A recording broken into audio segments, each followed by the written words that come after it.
India's largest digital media network Suman టీవీతో చేతులు కలపండి. ఫ్రాంచైజ్ ద్వారా లోకల్ మీడియా పార్ట్నర్ అవ్వండి.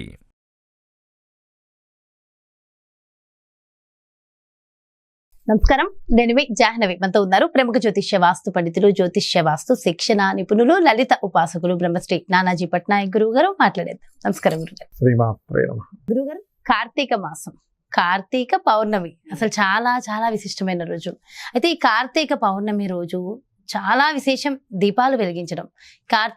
మామూలుగా కార్తీక మాసం మొత్తం వెలిగించే దీపాలు ఒక ఎత్తు అయితే, కార్తీక పౌర్ణమికి మరింత విశేషం. ఈ కార్తీక పౌర్ణమి రోజు చాలా రకాల దీపాలు వెలిగిస్తూ ఉంటారు కదా, 365 ఒత్తులని. అయితే ఏ రకాల దీపాలు అంటే నెయ్యి దీపము, ఇవన్నిటి గురించి పూర్తిగా వివరిస్తూ, ఓకే, ఏ దీపాలని ఏ విధంగా మనం వెలిగించాలి, ఏ మంత్రాన్ని జపించాలి, ముఖ్యంగా డీటెయిల్డ్గా కార్తీక పౌర్ణమి అసలు ఏ రోజు వచ్చింది, ఎలా జరుపుకోవాలి, డీటెయిల్గా వివరించండి గురించి.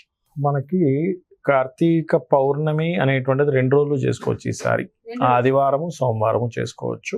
అయితే ఆదివారం రోజు చేసేటువంటి కార్తీక దీపాలు వెలిగించడం ద్వారా కలిగే ఫలితాలు, సోమవారం రోజు కలిగే ఫలితాలు చెప్తాను.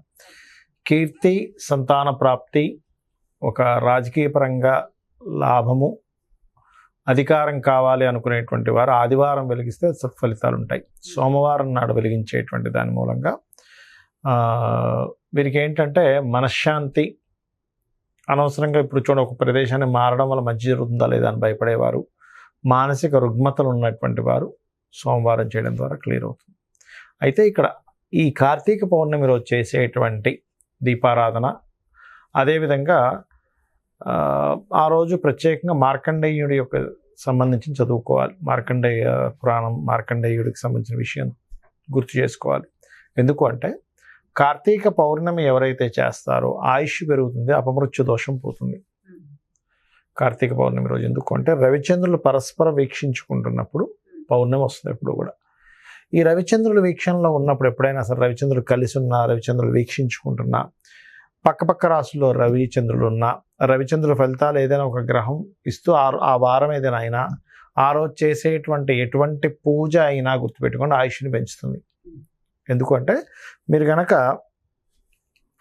ఎవరికైనా కూడా అపమృత్యు దోషం ఉంది అని అన్నారు, ఎన్ని పౌర్ణమిలు చేస్తే అన్ని పౌర్ణముల వల్ల అపమృత్యు దోషం తగ్గుతుంది.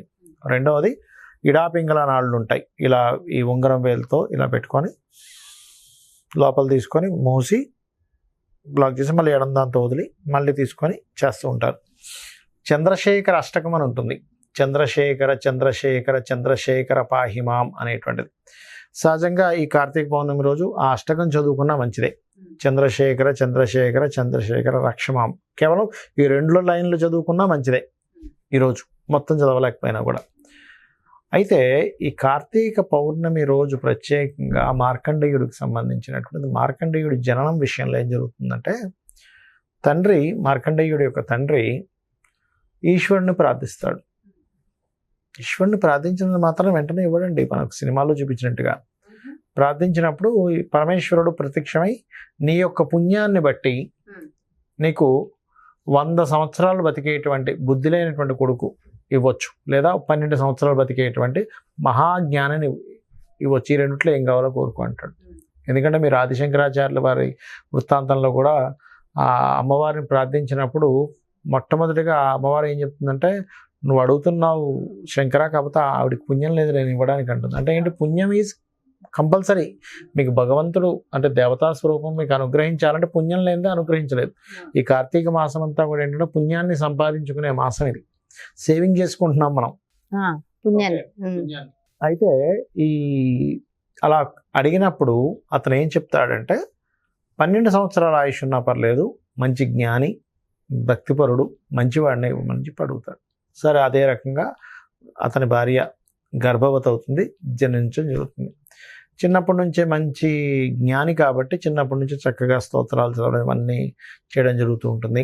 అతను ఏం చేస్తాడంటే, గొప్ప గొప్ప వాళ్ళు, మునులు, ఇట్లాంటి వాళ్ళందరూ వచ్చినప్పుడు వాళ్ళందరి చేత ఇతనికి ఆశీర్వాదం ఇప్పిస్తూ ఉంటాడు. ఎవ్వరు కూడా అందరూ ధనప్రాప్తి రస్తు, విద్యాప్రాప్తి రస్తు, అది ఇది అంటున్నారు, కానీ ఒక్కరు కూడా అకాల మృత్యు దోషాలు పోవాలని, లేకపోతే ఆయురారోగ్యాలతో ఉండాలని, ఆయుష్మాన్ భవ అని ఎవరు అనట్లేదు.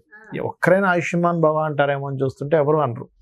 ఆయన అర్థం ఏమిటి అసలు ఎవ్వరు అనట్లేదు అని అనుకున్నప్పుడు సప్త మహర్షులు వస్తారు అతని ఇంటికి. వచ్చి చక్కగా ఆతిథ్యం తీసుకొని అందరూ కూడా 7 కూడా ఒకటేసారి ఆయుష్మాన్ భవ అని చెప్పి ఆశీర్వదిస్తారు. అప్పుడు నారద మహాముని అక్కడికి వచ్చి నవ్వుతూ ఉంటాడు. అయ్యో ఎందుకు నవ్వుతున్నారు మీరు అంటే, మొట్టమొదటిసారి మహర్షుల యొక్క వాక్కు అబద్ధం కాబోతుంది అంటాడు. అయ్యో ఎందుకు అలాగా అంటే, లేదు కావాలంటే వాళ్ళ నాన్నగారిని అడగండి, ఈశ్వరుడే ఇచ్చాడు ఇలాగా వాళ్ళకున్న పుణ్యాన్ని బట్టి. ఇప్పుడు మీరు అన్నంత మాత్రం ఎలా అవుతుంది అనగానే, అవునా ఇప్పుడు ఎలాగా అని ఆ పిల్లవాడిని తీసుకొని వాళ్ళందరూ కలిసి బ్రహ్మ దగ్గరికి వెళ్తారు. వేదంలో చెప్పబడింది ఏమిటి, మహర్షుల యొక్క మాట అబద్ధం అవ్వదు. ఇప్పుడు అవ్వబోతుందంటే వేదం అబద్ధం అని అవుతుంది. నువ్వు బ్రహ్మవి, ఇప్పుడు ఏం చేస్తావు చేయ, నాకు సంబంధం లేదంట.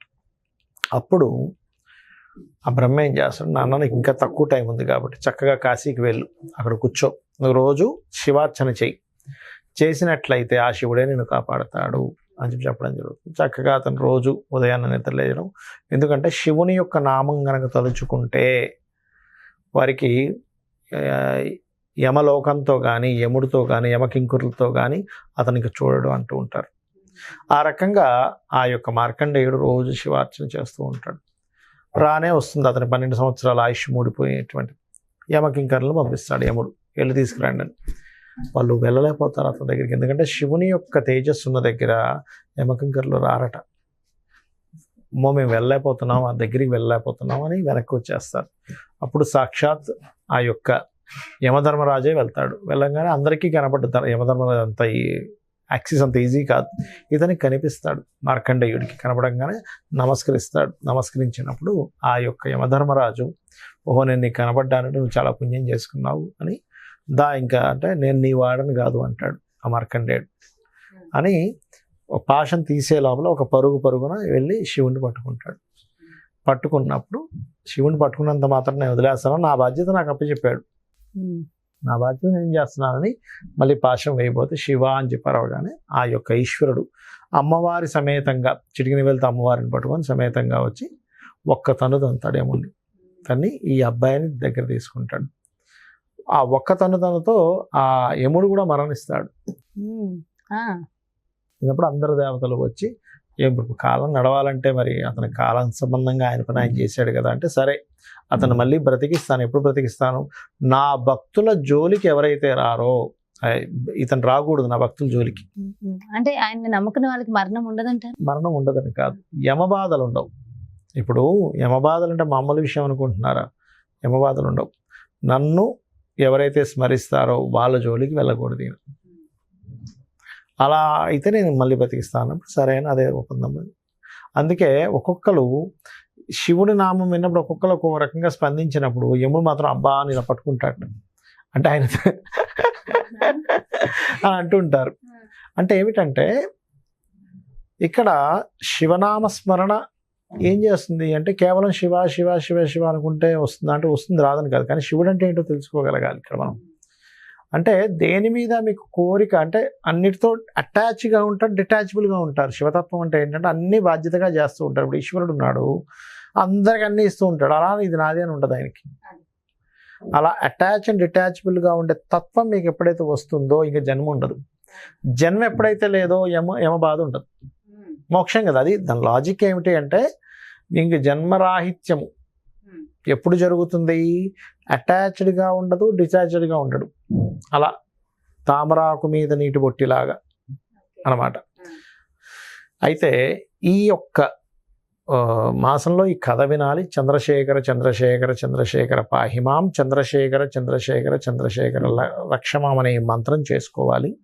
ఇది రోజుకి ఎన్నిసార్లు చేయగలిగితే అన్నిసార్లు చేస్తే కనుక ఆ అపమృత్యు దోషాలు పోతాయి. అందులో ప్రత్యేకంగా ఆదివారం నాడు, ఈ ఆదివారం సోమవారం 2 రోజులు కలిసి వస్తుంది కాబట్టి మనకి ఆదివారం నాడు ఎవరైనా సరే గుర్తుపెట్టుకోండి, ఇక్కడ ఒక్కొక్క రకమైన అభిషేకం చెప్పారు శాస్త్రంలో.